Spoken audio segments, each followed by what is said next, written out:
하늘궁 일요대담 341회. 구독과 좋아요, 공유하면 재수 좋은 일이 생길 거야. 라인 나우. 앞으로 1000만 명이 하늘궁에 오는 것은 기적이다. 하늘에서 여러분을 선택한 것이 아니고 여러분이 그 하늘의 시험에 붙은 것이다. 게으른 사람들은 허경영이 온지도 모른다. 여러분은 스스로 노력해서 허경영에게 찾아온 것이다. 육적인 물질을 사모하면 안 된다. 영적인 것을 사모해야 한다. 허경영은 예수 때와 같이 어릴 적 시절을 비슷하게 보냈다. 서울에서 태어나서 진주에서 자랐고 예수도 나사렛, 베들레헴을 왔다 갔다 하며 자랐다. 중동에는 호수가 항상 고여 있다. 소금물인 사해도 바다로 나가야 하는데 나가지를 못한다. 그것이 욕심이다. 물질을 사모하는 것이다. 인간 자체의 가치를 차별하면 안 되는데 유대인은 인간을 차별했다. 지금도 정신을 못 차렸다. 허경영은 아직도 정신을 못 차린 유대인들에게 불벼락을 내리려고 와 있다. 그렇기에 2000년 전에 이스라엘 땅에 허경영이 가고 싶지 않다. 인간이 물질을 사모하게 만들어 놓지 않았는데 물질을 사모하고 있다. 이것이 말세다.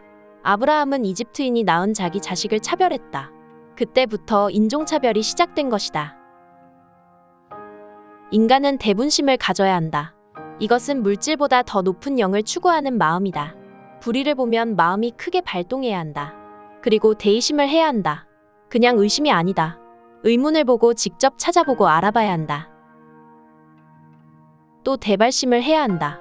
인간은 영혼을 사모하게 해놨지 물질을 사모하게 해놓지 않았다. 그것을 깨달아야 한다.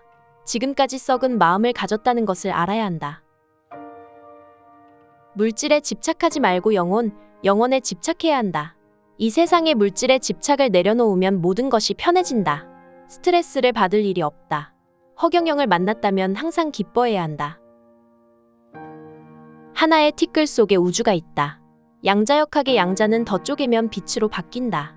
미립자와 소립자가 앞으로 2000년 동안 혁명을 일으킨다. 인간 생활이 엄청 바뀐다. 판타지, 성경, 대장경 이런 것은 전부 소설에 속한다. 우주의 섭리에 속한 것이 없다. 인간의 오온에 의해서 만들어지는 창작물이다. 이것은 조작된 거라는 뜻이다. 대설은 대중연설과 비슷하다. 대중연설할 때 소설을 말하면 안 되는 것이다. 대설은 사실을 말하는 것이다. 예수가 오병이어의 기적으로 5000명을 먹였다. 공감의 기적이다. 어린이가 예수님에게 배고프시죠 하고 도시락을 하나 먼저 건넸다. 이것이 기적을 만든 것이다. 어린이의 진심이 기적을 만들었다. 대분심, 대발심, 대의심을 하는 자는 고향, 본원으로 돌아가려고 하는 사람들이다. 은하를 바라보고 그곳으로 가고 싶어 한다. 근원을 탐구하고 깨어나고 의심하는 마음이 필요하다. 귀신도 영이 있어야 자기 죄를 깨닫는다. 근데 그것을 깨닫는 시간이 끝이 없이 길다. 그래서 가능하면 남과 원한 관계를 안 만드는 것이 좋다. 불로유는 전자파, 방사선을 다 차단해버린다. 불로유 먹은 환자가 수많은 항암 치료를 문제없이 받았다. 초미세먼지는 피부로 들어가고 허파에 다 들어간다. 그래서 우리가 몸을 씻고 물을 많이 먹어야 한다. 그러면 소변으로 빠져나간다. 피를 타고 온몸을 돌아다니고 뇌에도 쌓일 수 있다.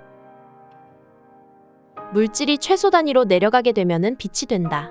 이것이 어마무시한 과학의 세계인데 인간은 상상조차도 하지 못한다. 인간은 억, 조, 경까지 밖에 보지 못한다. 이런 인간 세계에 집착할 필요가 없다. 우유에 허경영 이름을 붙이면 암흑물질이 된다. 지금 지구인이 사용하는 물질은 5% 이내다. 나머지는 암흑물질이다. 멀리서 보면 지구는 먼지에 불과하다. 허경영은 모든 것을 마음대로 할 수 있다. 근데 지금은 그렇게 할 시기가 아니다. 하나씩 보여준다. 바로 이상한 것을 보여주면 오히려 여러분들이 겁을 낼 수도 있다.